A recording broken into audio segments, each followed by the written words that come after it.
फिर दिन हुआ पुरानी रात का, करे सौ शुक्र हम खुदा की जात का, खुदा की जात का, नया फिर दिन हुआ। आज की आयत। जब वो बातचीत और पूछताछ कर रहे थे तो ऐसा हुआ कि यीशु आप नज़दीक आकर उनके साथ हो लिया। लूका 24 बाब 15वीं आयत। अजीज़ों, इन दिनों यरूशलेम शहर बहुत अजीब खबरों का मरकज़ बना हुआ था।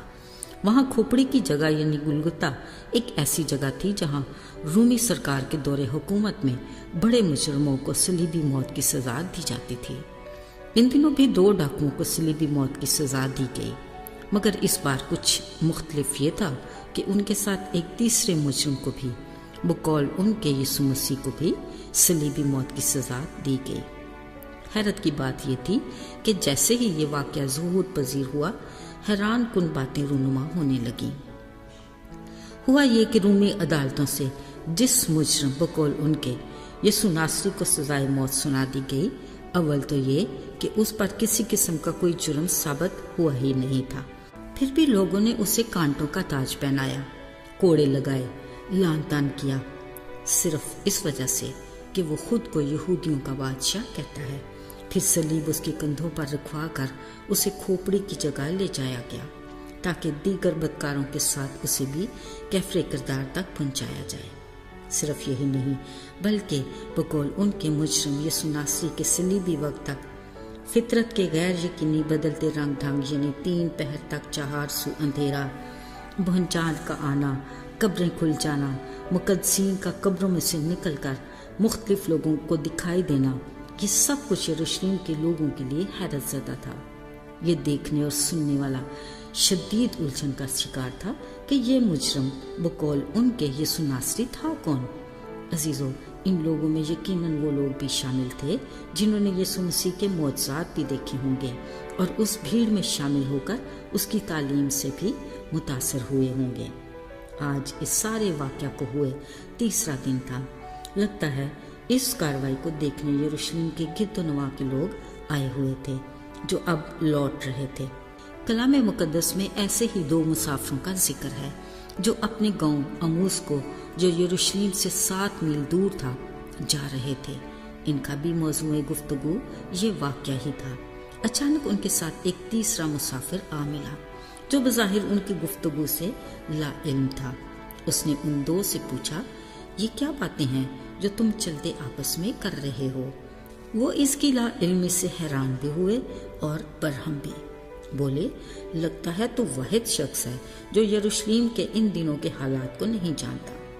फिर उन्होंने उसे यीशु मसीह के मसलूब होने तक, औरतों की फरिश्तों के साथ यीशु मसीह के जी उठने की खबर तक सारा माजरा कह सुनाया। उन्होंने इस बात का भी इकरार किया कि यही यीशु नासरी सारी उम्मत के नज़दीक काम और कलाम में कुदरत वाला नबी था और हमें उम्मीद थी कि वो इसराइल को मखलसी देगा। अजीज़ों, उस तीसरे मुसाफिर ने यह सब कुछ सुनने के बाद कहा कि मसीह का दुख उठाकर अपने जलाल में दाखिल होना ज़रूर था, क्योंकि नबियों की वो सारी बातें जो उसके हक में होना थी पूरी होना ज़रूर थी। बिलाशुबा इस मुसाफिर की बातें उन दोनों के लिए वाज़ेह तो थीं, मगर वो इसको समझ न पाए। यूं ही बातें करते वो अपने गांव में दाखिल हुए। उन्हें तीसरे मुसाफिर के ढंग से लगा कि वो आगे बढ़ना चाहता है। उन्होंने उसे मेहमानदारी की खातिर रोक लिया। फिर जैसे ही वो खाना खाने बैठे, उस मुसाफिर ने रोटी ली, शुक्र करके तोड़ी और उन्हें दी। इस अंदाज से वो उसे पहचान गए, मगर कलाम मुकद्दस में लिखा है कि उसी पल वो उनकी नजरों से गायब हो गया। बस वो उसी वक्त उठकर यरूशलेम को लौट गए और उन 11 शागिर्दों को बताया कि बेशक खुदावंद जी उठा है। अजीजों, एक बार फिर यीशु ने जाहिर होकर ये साबित किया कि वो जी उठा है। ये खबर यकीनन उसके परेशान हाल शागिर्दों के लिए खुशी, तसल्ली और इत्मीनान का बायस थी कि उनका उस्ताद यीशु मसीह अपने कहने के मुताबिक जी उठा है।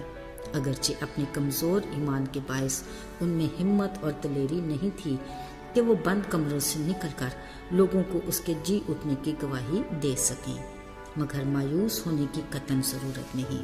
کلام مقدس میں لکھا ہے، یسوع کے کیے وعدے کے مطابق انہیں جیسے ہی روح القدس ملا، ان کی گواہی بشمول پطرس کے ہزاروں لوگ ایمانداروں کی جماعت میں شامل ہوتے رہے۔ عزیزو، اور یہ پہلی کلیسیا کی بنیاد رکھی گئی، اور اب تک نجات کے اسی پیغام کی بدولت مسیح کا بدن ترقی کرتا چلا آ رہا ہے، جس میں ہم بھی یقیناً شامل ہیں۔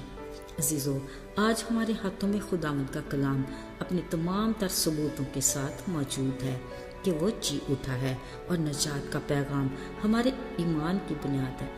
مسیح میں نئی پیدائش کے ساتھ روح القدس ہمارا مددگار ہے، جو ہمیں دلیری دیتا ہے کہ آگے کو ہم اس کی نجات کے پیغام کو پھیلائیں، تاکہ گناہ کے مرض کے باعث دکھی انسانیت ہلاکت سے بچ کر ہمیشہ کی زندگی کے وارث بنے۔ عزیزو، دھیان رہے کوئی بھی خدا کی بادشاہی کی ضیافت سے باہر نہ رہ جائے۔ آئیے دعا کریں۔ اے خدا، تیری بے انتہا محبت کے لیے ہم تیرے شکر گزار ہیں۔ ہمیں دلیری دے کہ ہم نجات کے کام کو آگے بڑھا سکیں۔